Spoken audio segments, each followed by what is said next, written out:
by Flo. Flo is the head of people at Mission Zero Technologies, which is a company helping out based in London.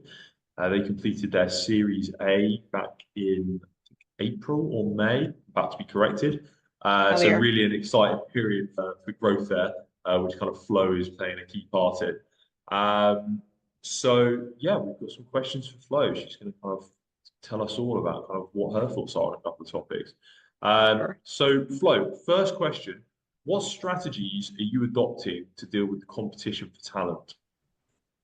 Oh, interesting question. I think looking at how the world has changed and just where we are with, opportunities and accessibility, I think the war for competition is very different and it goes just beyond having a job. So first and foremost is the brand. What does it stand for? And there's a couple of other companies that you would say are in the same space as MZT, so trying to have a positive impact on climate. Beyond the brand and what it stands for, it's the actual employee experience when they join the company. So how are people treated? Are they engaged? I always refer to the duvet chuck moment. So when your alarm goes up in the morning, it goes off. Are you filled with dread or excitement? And that for me is the test, right? And you wake up in the morning and you think, yes, here we go. That's another day. I mean, there is no competition because that person is engaged. And once you have someone that is engaged and likes to, turn up to work, you can entice them with, money or whatever. It's not going to fly because they are really, really bought in to what exactly it is they get up every morning to go to work to do. So I think, in terms of keeping the competition away, we just have to stay true to our culture and what we believe in and make sure that employees every day in, day out, it will get stressful. It will get, there'll be hard times, but in the midst of all of that, people are really keyed into purpose, why they're doing it, and they want to do it, for them. It's very easy to, get more money or, get 100% remote, whatever. It's not on benefits anymore. It's about the why purpose. There you go. So kind of, so I guess kind of culture and brand gets people through the door, and then kind of the culture becomes far more important in terms of keeping people in the door afterwards and not losing talent to the competition. Yes, 100%. Interesting. Fantastic. Yeah. All right, nice. You're talking about kind of a changing work landscape. I think you've kind of done the segue for me there. Obviously, post-pandemic, we get a lot of these questions, whether we're hiring internally for consultants here at Boss or hiring for our clients. There's always the question about, what is the company's remote work policy? I think people, they got used to kind of working from home 24/7.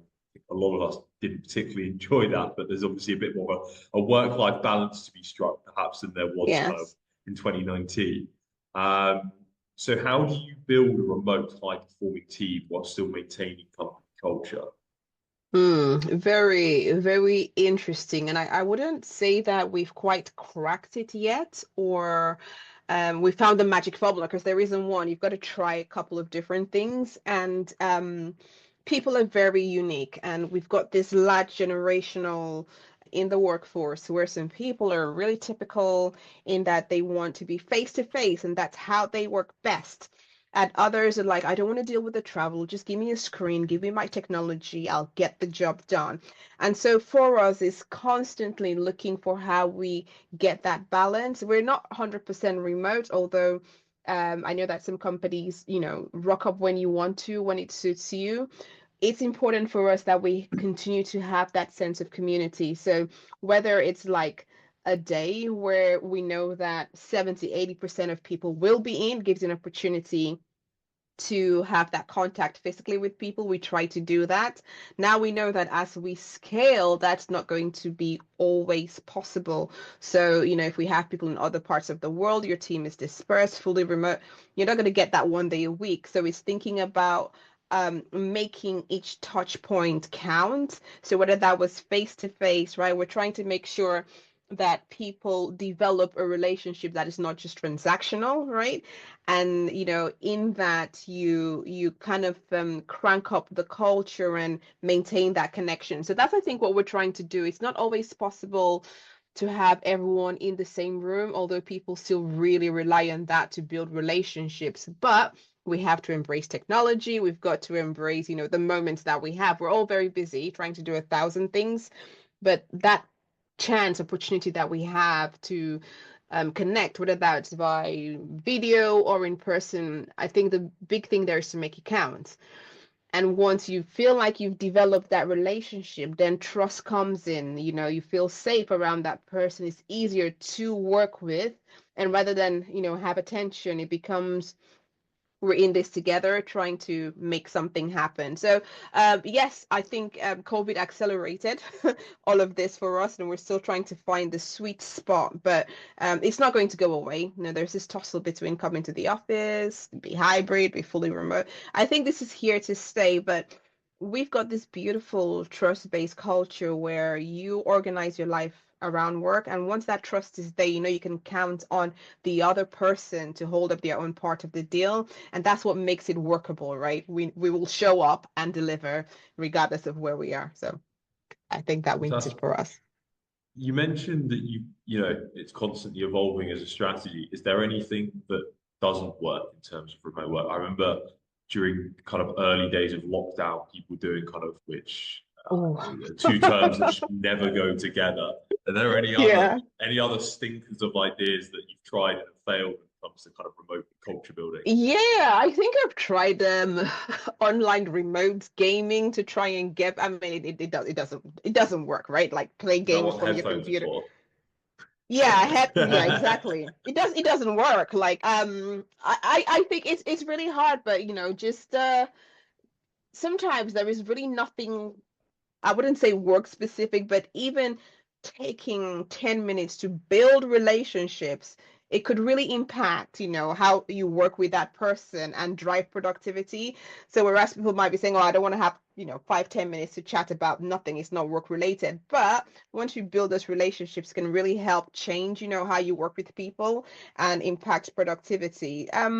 I think one big thing that doesn't really work is mandating, this is the day you can work remote. Everybody, go off on a Friday. Well, people's lives are different and they organize their lives differently. So mandating that one day where we all work remotely might not work for people. So I do like our approach of flexibility, but having the one day where we encourage people as much as possible come in, to the office on this day, or let's meet on this day because there'll be more people around. I think that really works from my perspective.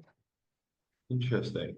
So flexibility is key then. It can't just be mandatory work from home. It has to fit in with people's schedules. Okay, that makes a lot of sense.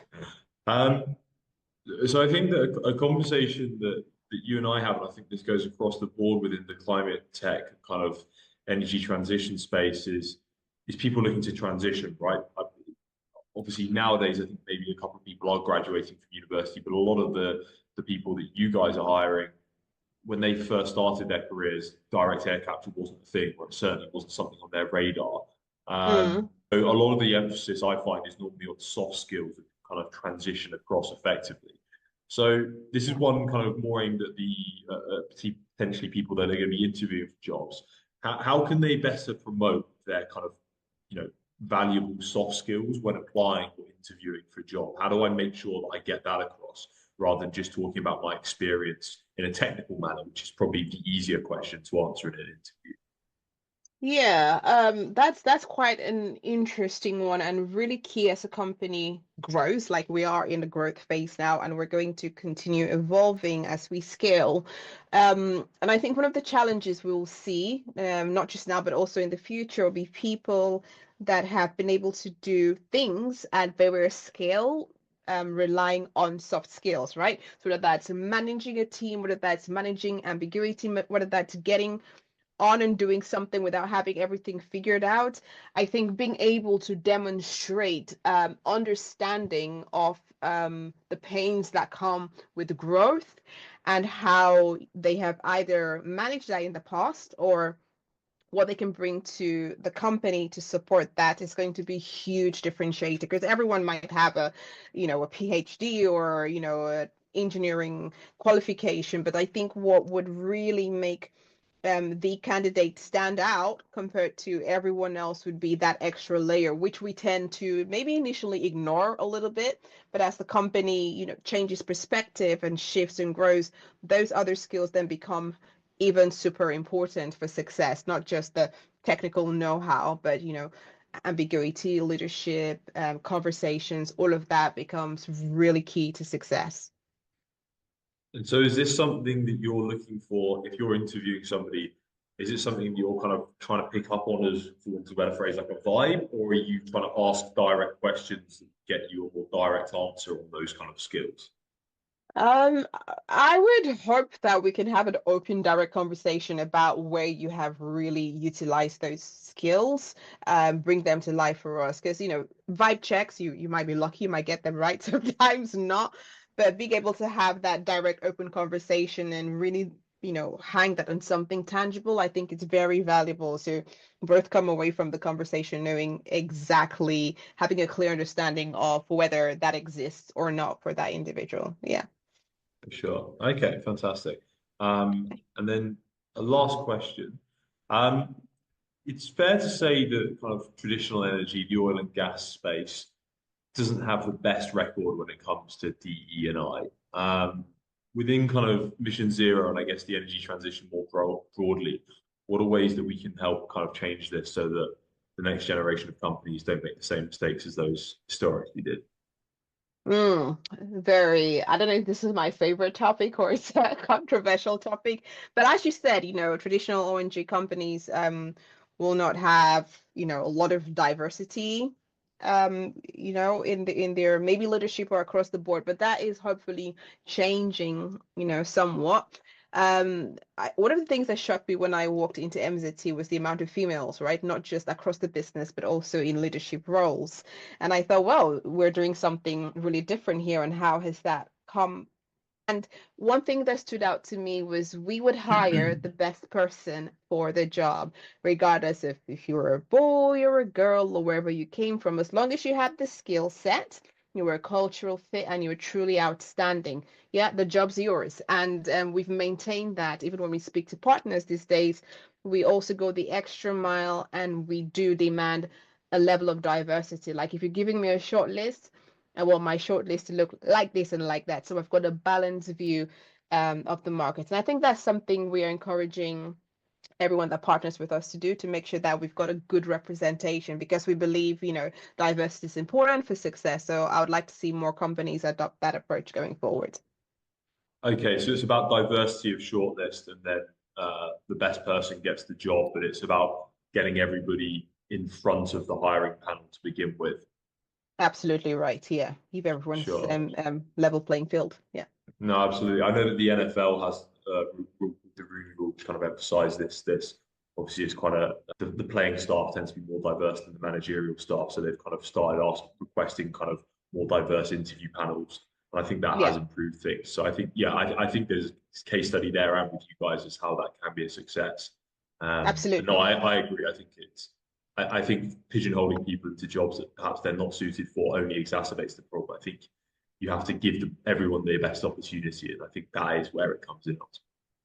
100%. And I like to think that we're doing our own part because we can show the new face of, clean energy. And this is what it looks like. So people don't get like pigeonholed into traditional roles. Yeah. Yeah, precisely, 100%. All right then, Flo, thank you so much for joining us today. I really appreciate it, and My pleasure. yeah, stay tuned for another episode, guys. Cheers. Bye.